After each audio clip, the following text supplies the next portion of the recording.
la libertad religiosa, la no discriminación y la propuesta Constitución chilena. Las opiniones expresadas aquí son de mí, Kim Erdelenquist, y se hacen a título propio. No representan la posición de ninguna institución gubernamental, empresarial o eclesiástica. Debido a mi experiencia profesional, me aprovecho de la oportunidad de compartir unas observaciones respecto de la propuesta Constitución de Chile, su formulación, su debate y su valoración constituyen un fenómeno social extraordinario en estos tiempos modernos. Como tal, merece mayor comprensión y la debida atención. El tema de mi mensaje, ya mencionado, y título del mismo son la libertad religiosa, la no discriminación y la propuesta Constitución de Chile. Como abogado exfiscal del Departamento de Justicia de los Estados Unidos y asesor jurídico a gobiernos en muchas partes del mundo durante los últimos 30 años, he tenido el privilegio de estudiar sistemas judiciales, sus relacionadas constituciones y cómo estas manifestaciones jurídicas se relacionan a derechos y responsabilidades sociales. Así que hablo con voz internacional. Como tal, mis observaciones tienen el propósito de informar y no de imponer o de indebidamente influir. Existe actualmente en el mundo una gran confrontación entre dos fuerzas ideológicas. Debido a su naturaleza, el enfrentamiento suele ser polémico y áspero, un choque de creencias y paradigmas. Sin embargo, no tiene que ser así, a pesar del contraste marcado de las dos posiciones. Por un lado tenemos la ideología legítima de la libertad religiosa, junto con las relacionadas libertad de asamblea y la libertad de expresión. Esta ideología involucra no solamente el derecho de adorar a Dios según los dictámenes de la conciencia de uno, sino también el derecho de poder practicar tal religión según la misma conciencia. Por el otro lado, tenemos la ideología igualmente legítima de la no discriminación o la igualdad, el derecho de la igualdad. Esta ideología existe para proteger la dignidad humana en sus diversas creencias y prácticas. La pugna entre las dos ideologías se pronuncia cuando se percibe, por un lado, una expresión o práctica religiosa como discriminatoria en cuanto a otra creencia o práctica particular. Por la misma razón, por el otro lado, la confrontación surge cuando se percibe una creencia o práctica en violación de la libertad religiosa y su expresión o práctica. Dos ejemplos relevantes podrían ser el género o la homosexualidad y el aborto. Dallin H. Oaks, jurista y líder prominente religioso, aborda el tema con el espíritu de definición y de reconciliación. En un discurso presentado en la Universidad de Virginia el día 12 de noviembre de 2021, él dijo: ahora sugiero algunos principios importantes que podría ayudar en evitar escollos potenciales al proceder nosotros. Donde existe conflicto genuino, no se debe invocar un derecho constitucional para cancelar a otro derecho constitucional. Los dos deben ser mantenidos legalmente en equilibrio y negociado políticamente de tal manera que se conserven derechos esenciales en la mayor medida posible. En hacerlo, personas de fe no deben asumir que los que abogan por la no discriminación no respeten la libertad religiosa o que la no discriminación carezca de una base constitucional. En forma parecida, los que abogan por la no discriminación no deben asumir que los que afirman la libertad religiosa estén buscando una licencia para discriminar. Sigue la cita. También debemos ser cautelosos en cuanto a la idea de que un juego de derechos supere automáticamente a otro en toda circunstancia. Y la libertad religiosa y la no discriminación constituyen valores protegidos poderosamente por el derecho. Los principios de la no discriminación han recibido un reconocimiento incrementado durante el medio siglo pasado y ahora están arraigados en la garantía constitucional de la protección igual. Sin embargo, no se puede decir que obvíen la garantía de la libertad religiosa. Cerrar cita. Frente a esta advertencia y petición de armonía, la propuesta Constitución chilena presenta una amenaza potencial, por lo menos complica la situación.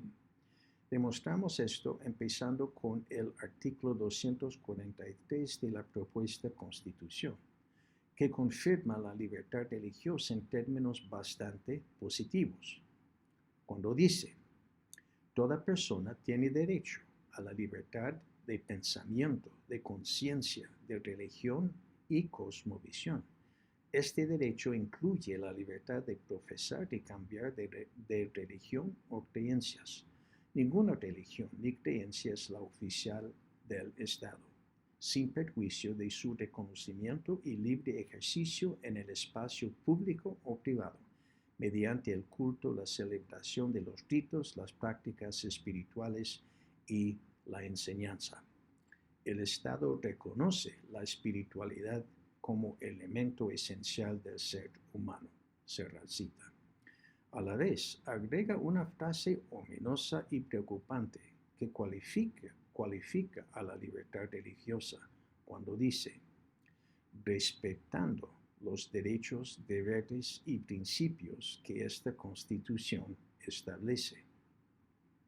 Es decir, que la libertad religiosa tiene que respetar los derechos, deberes y principios que esta Constitución establece. Como condición del ejercicio del derecho de la libertad religiosa, esta cualificación de por sí podría resultar en lo que Dallin H. Oaks advirtió en contra, a saber, de que un juego de derechos supere automáticamente a otro en toda circunstancia. Por obligar la religión a respetar los derechos que esta Constitución establece, es posible que los derechos de la no discriminación, como estos se encuentran de otra manera en la propuesta Constitución, de verdad superen al derecho de la libertad religiosa.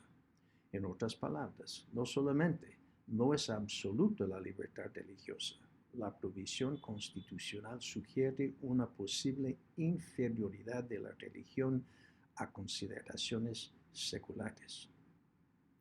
El acertijo continúa con el propuesto artículo 291, el cual pronuncia de manera fuerte y comprensiva las creencias y prácticas protegidas por el derecho de igualdad y la no discriminación. Fácilmente podría ser interpretado como confirmación de la inferioridad de la libertad religiosa al derecho colectivo de la no discriminación. El artículo empieza recitando en parte pertinente e igualmente ominosa el amplio alcance de la protección en contra de la discriminación. Dice, la Constitución asegura el derecho de la igualdad. En Chile no hay persona ni grupo privilegiado.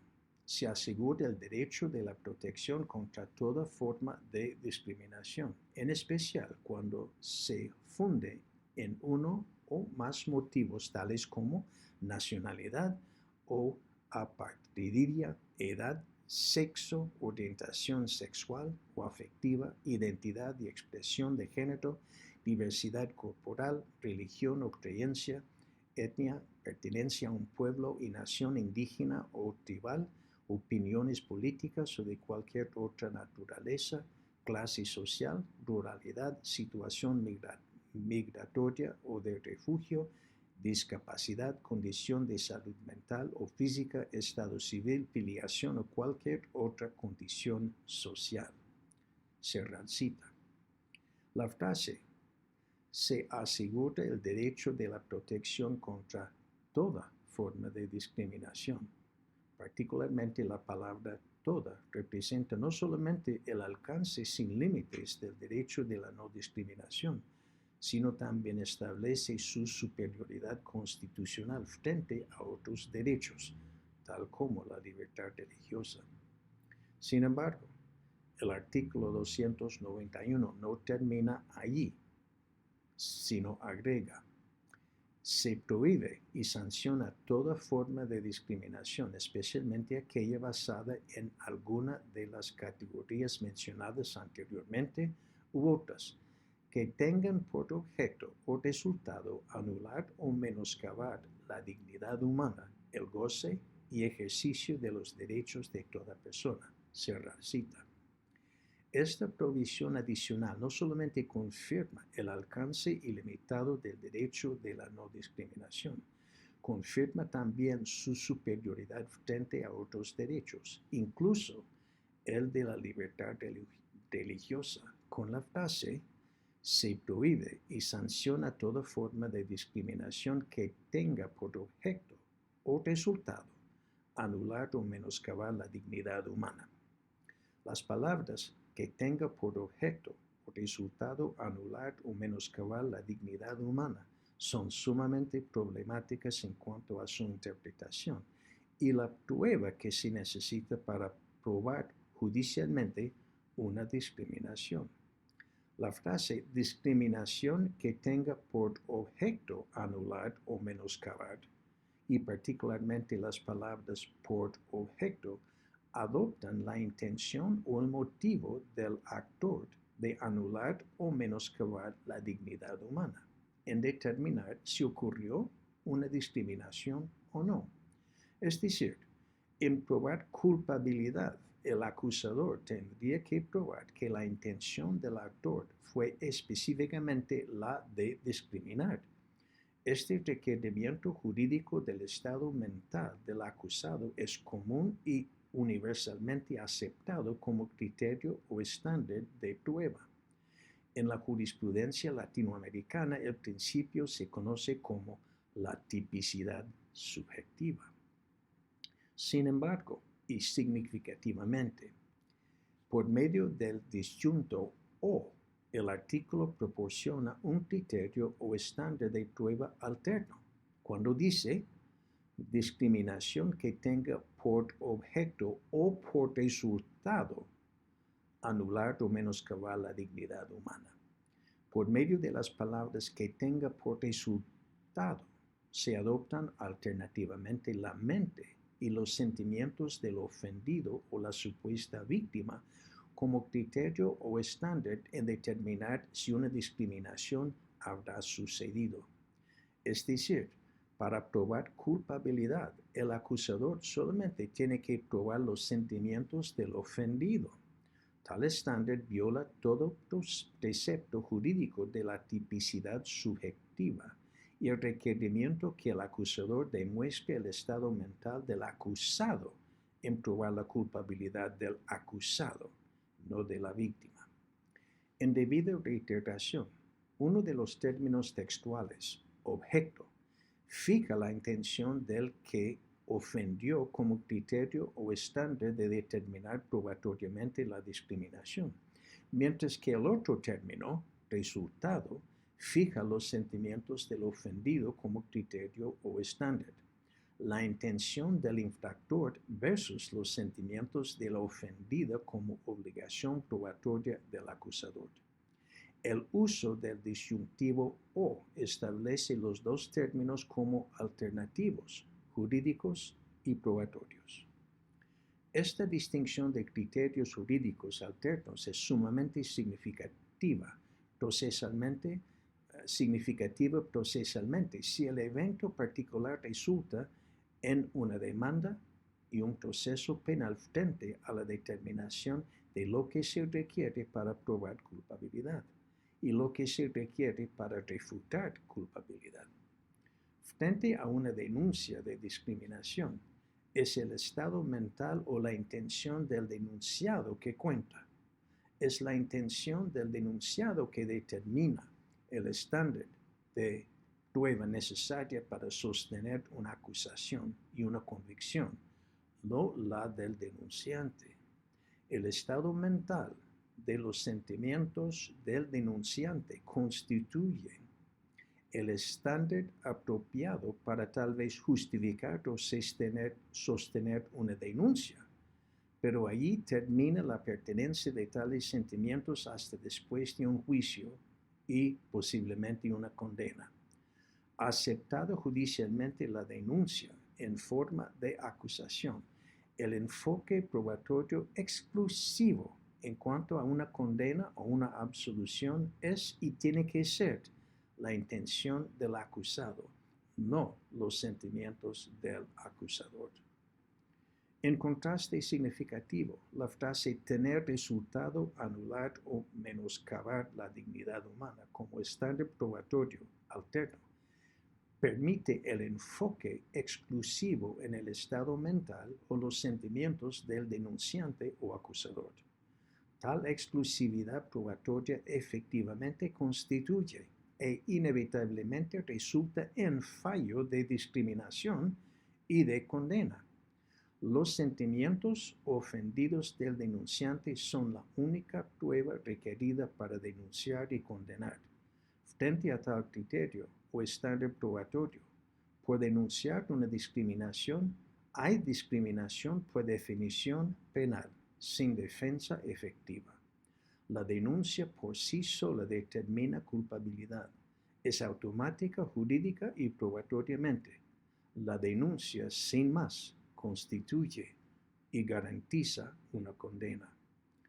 Esta realidad procesal por sí sola permite que el derecho de la igualdad o la no discriminación efectivamente supere al derecho de la libertad religiosa. Cuando se combina con la cualificación limitante de la libertad religiosa en tener que respetar los derechos, deberes y principios que esta Constitución establece, junto con el alcance expansivo del derecho de la no discriminación mismo, la superación de la libertad religiosa se escribe en piedra constitucionalmente. Frente a tal desequilibrio constitucional entre derechos, la admonición de buscar armonía entre las dos posiciones se dificulta todavía más, si no se elimina totalmente. Muchas gracias.